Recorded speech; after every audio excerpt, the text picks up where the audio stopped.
कळलं. पण मग म्हणजे ह्याच्यात काही करिअर करायचं, गुरुजी बनायचं किंवा त्यातच करिअर करायचं, तर असं काही डिसाइडेड नव्हतं तुम्ही म्हणतात.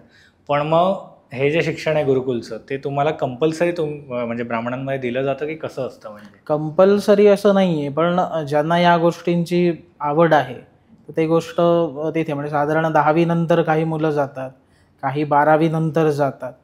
कारण थोडंफार त्याच्यात संस्कृत पण आहे, थोडंफार वाचता लिहिता पण तेवढं यायला पाहिजे आणि बाकीच्या गोष्टी पण हे होतात.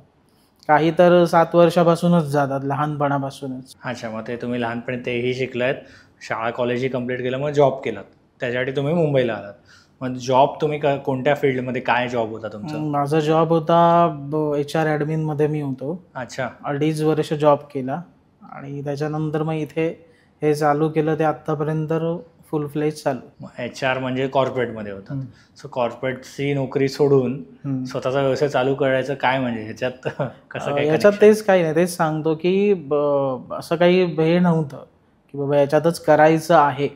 पण ते एक आपण म्हणतो ना, कुठे ना कुठेतरी आपला एक योग यायला लागतो त्या गोष्टीचा आणि तिथून मग त्या ह्याच्यात आलं आणि ती सुरुवात. पण हे काय आत्ता असं ठरवलेलं नव्हतं की मला हेच करायचं, पण ह्या गोष्टी अगोदरपासून चालू आहेत, लहानपणापासून.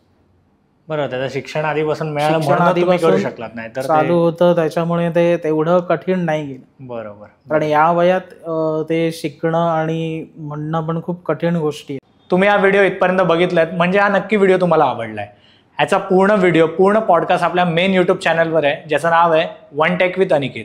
हे चॅनल तुम्ही नक्की फॉलो करा आणि इंस्टाग्रामवर आम्ही बऱ्याच रील्स ह्या व्हिडिओच्या अपलोड केलेल्या आहेत, त्या पण तुम्ही सगळ्या बघा आणि वन टेक विथ अनिकेत हे इंस्टाग्राम चॅनल पण फॉलो करा.